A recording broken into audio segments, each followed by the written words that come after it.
គុណសម្រាប់ការជួយមកកម្មផ្ទះនាងខ្ញុំអាដាសូមជម្រាបសួរចា Hi guys how you today អាដា welcome back ថ្ងៃនេះនាងខ្ញុំមានមុខម្ហូបយ៉ាងពិសេសចាគឺមាន់អប់អំបិលជាមួយនឹងស្លឹកតើយណាមកបង្ហាញជូនបងប្អូនជាមួយនឹងវិធីចម្អិនងាយហើយលឿនរហ័សទៀតផងជាពិសេសនោះគឺវិធីចម្អិនធ្វើឲ្យសាច់មាន់របស់យើងគឺមានក្លិនឈ្ងុយហើយរសជាតិឆ្ងាញ់ខ្លាំងណាស់ណាបងប្អូន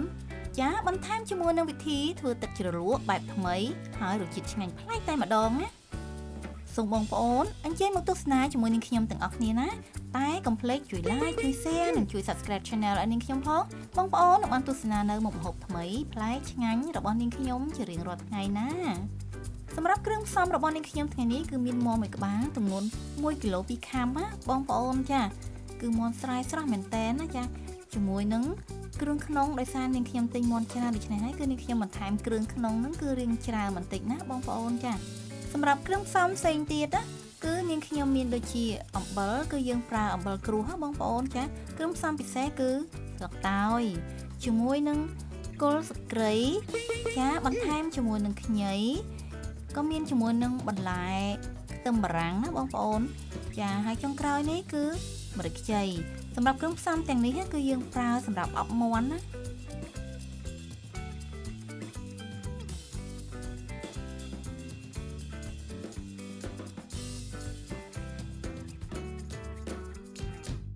ចាបន្តមកទៀតគឺនាងខ្ញុំមានគ្រឿងផ្សំដូចជាអំបិលទឹកស៊ីអ៊ីវប្រេងខ្យងអំបិលខ្នុរចាជាមួយនឹងទឹកស៊ីអ៊ីវខាប់ជាមួយនឹងស្ករសបងប្អូនចាហើយក៏មានជាមួយនឹងជីគឺយើងហៅពាក្យសម័យថាជីពងទាកូនណាចាជាមួយនឹងម្ទេសម៉ាឡេគឺយើងប្រើពណ៌បៃតងបងប្អូនចាជាមួយនឹងខ្ទឹមសខ្ទឹមក្រហមនិងក្រូចឆ្មា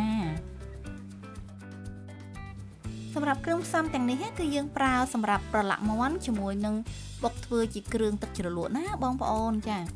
ដោយនាងខ្ញុំក៏មានបន្ថែមជាមួយនឹងបន្លែចាដូចជាសាឡាត់ត្រសក់ជាមួយនឹងការ៉ុតផងដែរណា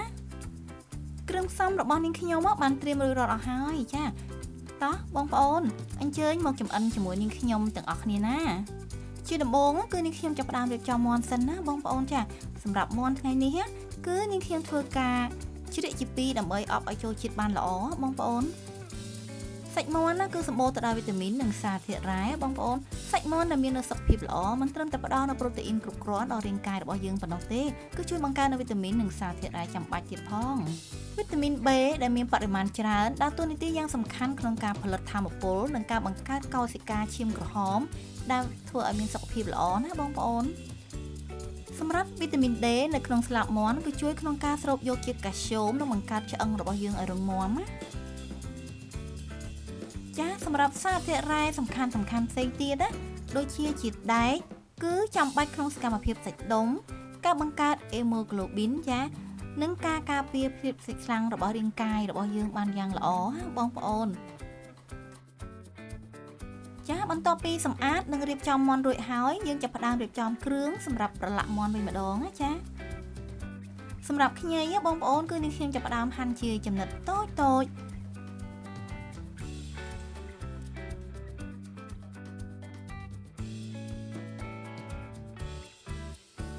សម្រាប់ម្រេចខ្ចីវិញបងប្អូនគឺយើងធ្វើការដំបំបែកឲ្យបែកបន្តិចណាបងប្អូនចាប្រសិនបើក្នុងករណីដែលបងប្អូនមិនមានម្រេចខ្ចីចាយើងក៏អាចប្រើជាមួយនឹងម្រេចម៉ត់របស់យើងក៏បានដូចគ្នាដែរចា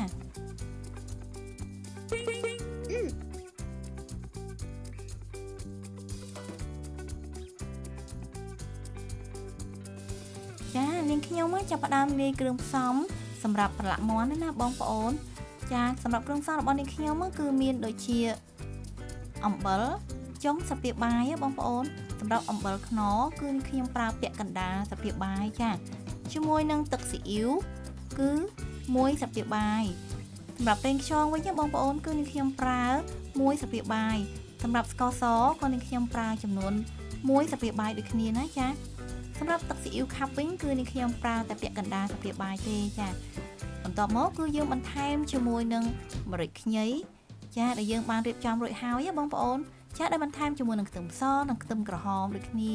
ច ចំណុចសំខាន់ណាគឺយើងត្រូវច្របល់គ្រឿងផ្សំទាំងអស់របស់យើងនឹងឲ្យរលាយសព្វចូលគ្នាសិនណាបងប្អូនចាទើបយើងដាក់សាច់មាន់របស់យើងនឹងចូលប្រឡាក់ជាមួយនឹងគ្រឿងផ្សំណាចាដោយយើងប្រើពេលវេលាបន្តិចក្នុងការច្របាច់ម៉ាស្សាសាច់មាន់របស់យើងនឹងជាមួយនឹងគ្រឿងផ្សំដើម្បីឲ្យចូលជាតិគ្នាបានល្អបងប្អូន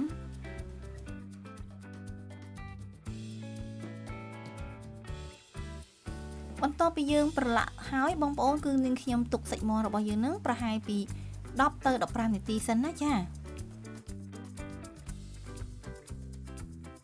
ប៉ុន្តែប្រសិនបើបងប្អូនមានពេលវេលាគ្រប់គ្រាន់ក្នុងការចម្អិនម្ហូបគឺបងប្អូនអាចទុកដល់30នាទីក៏កាន់តែល្អដែរណាចា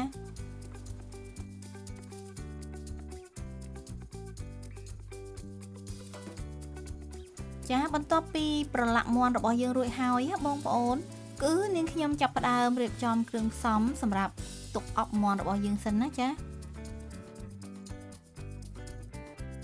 ដោយនាងខ្ញុំធ្វើការកាត់ខ្ទឹមបារាំងបងប្អូនជាដុំធំៗបែបនេះចា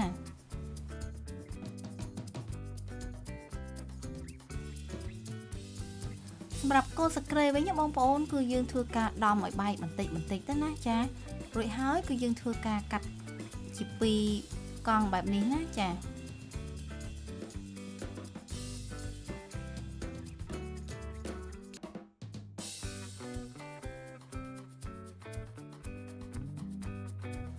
បន្តមកទៀតគឺស្លឹកតើយបងប្អូនចាសម្រាប់ស្លឹកតើយនេះដែរគឺយើងធ្វើការកាត់រាងវែងបែបនេះណាចា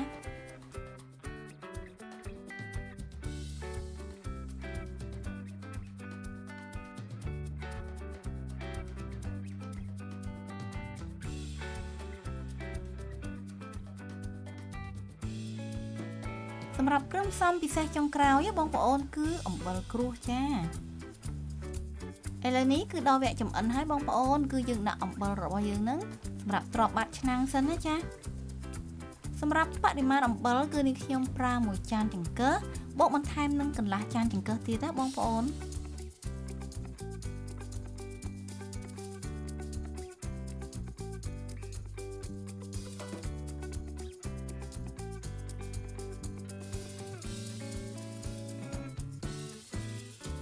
បន្តមកទៀតគឺនាងខ្ញុំដាក់ស្លឹកតើយបងប្អូន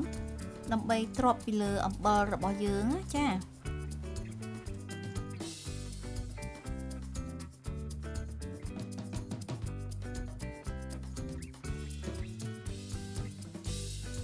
បន្តមកទៀតគឺយើងដាក់ជាមួយនឹងគល់ស្ក្រេរបស់យើងបងប្អូនពីលើស្លឹកតើយចា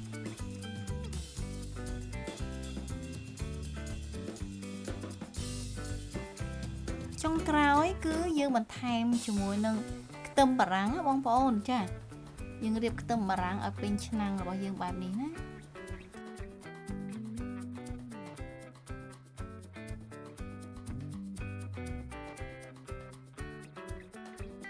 រួចហើយគឺយើងដាក់មាន់របស់យើងចូលអប់តែម្ដងបងប្អូន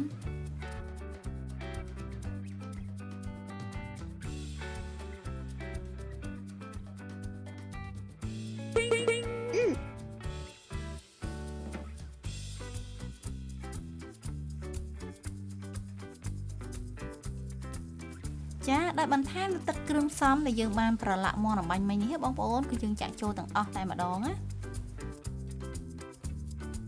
សម្រាប់ភ្លើងចង្ក្រានវិញបងប្អូនគឺយើងប្រើតែពាក់កណ្ដាលទេចាយើងមិនប្រើភ្លើងខ្លាំងក្នុងការអប់មាន់ទេដើម្បីឲ្យមាន់របស់យើងនឹងគឺឆ្អិនល្អចាសម្រាប់រយៈពេលក្នុងការអប់មាន់ណាបងប្អូនគឺអាស្រ័យទៅលើទំហំនិងភាពចាស់ឬខ្ចីរបស់មាន់យើងផងដែរណាចាសម្រាប់មាន់របស់នាងខ្ញុំថ្ងៃនេះបងប្អូនគឺនាងខ្ញុំធ្វើការអប់ប្រហែលជា20នាទីចាកំឡុងពេលដែលយើងបានអប់មាន់នេះគឺនាងខ្ញុំចាប់ផ្ដើមរៀបចំធ្វើទឹកជ្រលក់សិនណាបងប្អូនដោយដាក់ខ្ទះឲ្យក្តៅដាក់ខ្ទឹមសខ្ទឹមក្រហមនិងម្ទេសម៉ាឡេចូលលីងឲ្យឡើងឈ្ងុយតែម្ដងចា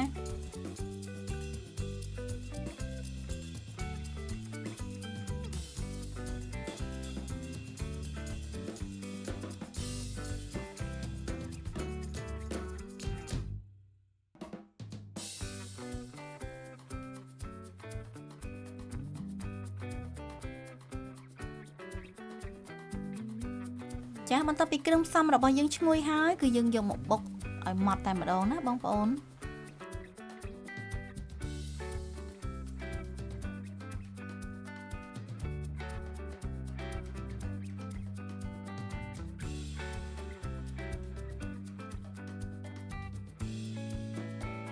ចាបន្ទាប់ពីយើងបុករៀងម៉ត់បន្តិចហើយបងប្អូនគឺយើងបន្ថែមជាមួយនឹងជី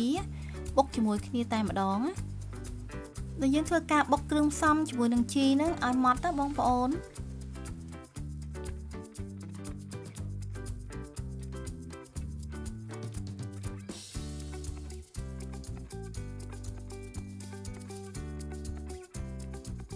ចាបន្ទាប់ពីយើងធ្វើការបុកឲ្យរាងម៉ត់បន្តិចហើយគឺយើងដួសគ្រឿងផ្សំរបស់យើងនឹងដាក់ក្នុងចានដើម្បីបន្ថែមគ្រឿងផ្សំផ្សេងៗទៀតណាបងប្អូនដោយនេះខ្ញុំបន្ថែមជាមួយនឹងអំបិលចុងស្លាបព្រាបាយសម្រាប់ស្ករសគឺនេះខ្ញុំប្រើចំនួន2ស្លាបព្រាបាយបងប្អូនចាជាមួយនឹងទឹកក្រូចឆ្មាចាដែលនេះខ្ញុំបានច្របាច់ចំនួន2ស្លាបព្រាបាយចាដែលយើងធ្វើការច្របល់គ្រឿងផ្សំរបស់យើងនឹងឲ្យរលាយសព្វចូលគ្នាជាការស្រេចតែម្ដងណា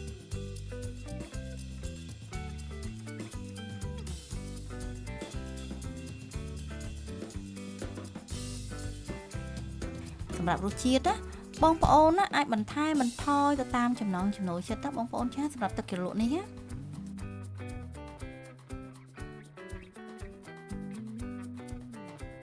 ចាឥឡូវនេះមាន់របស់នាងខ្ញុំគឺឆ្អិនហើយបងប្អូនចាសម្រាប់ក្លិនវិញគឺឈ្ងុយខ្លាំងណាស់ចាជាពិសេសណាគឺក្លិនស្លឹកតើយតែម្ដងណាប្រសិនបើបងប្អូនណាចំអិនជាមួយនឹងវិធីរបស់នាងខ្ញុំនឹងដឹងថាក្លិនឈ្ងុយឈ្ងប់ពេញផ្ទះតែម្ដងចាបន្ទាប់មកគឺនាងខ្ញុំយកសាច់មាន់របស់យើងនឹងគឺទុកមួយឡែកសិនណាបងប្អូន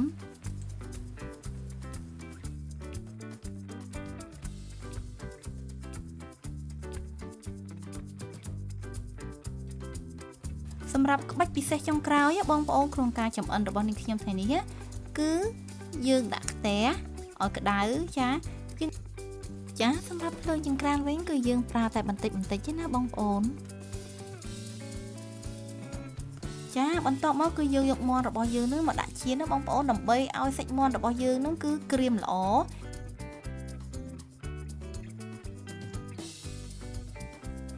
ជាពិសេសគឺបន្ថែមក្លិនឈ្ងុយនៅលើសាច់មាន់របស់យើងទៀតផងណា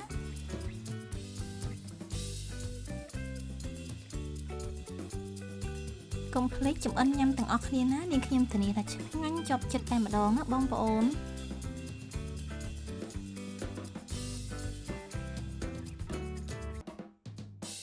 ចាឥឡូវនេះមុខម្ហូបពិសេសមាន់អប់អំបិលជាមួយស្លឹកតើយរបស់នាងខ្ញុំគឺឆ្អិនហើយបងប្អូនមានក្លិនឈ្ងុយហើយរសជាតិឆ្ងាញ់ខ្លាំងណាស់ចាប្រសិនបើបានញ៉ាំហើយប្រកាសជាចង់ញ៉ាំទៀតជាមិនខានចាបងប្អូនក៏អាចសាកល្បងវិធីចម្អិនរបស់នាងខ្ញុំណាថាតើមានក្លិនឈ្ងុយរសជាតិឆ្ងាញ់ប្លែកពីវិធីដុតមាន់ផ្សេងៗយ៉ាងណាខ្លះណាប្រសិនបងប្អូនណាមានចម្ងល់អ្វីអាច comment នៅខាងក្រោមវីដេអូរបស់នាងខ្ញុំបានណាចាប្រសិនបើបងប្អូនណាពេញចិត្តនៅវីដេអូរបស់នាងខ្ញុំសូមជួយ like ជួយ share និងជួយ subscribe channel នាងខ្ញុំផងណាបងប្អូននឹងបានជួបជាមួយនឹងអាដាជួបជាមួយនឹងរបបអាហារនិងចំណេះដឹងផ្នែកសុខភាពទៀតផងជាចុងក្រោយនាងខ្ញុំក៏សូមអរគុណសម្រាប់ការចំណាយពេលវេលាដ៏មានតម្លៃក្នុងការទស្សនាវីដេអូរបស់នាងខ្ញុំណាជួបគ្នានៅវីដេអូក្រោយៗទៀតណាបងប្អូនជម្រាបលាអរគុណ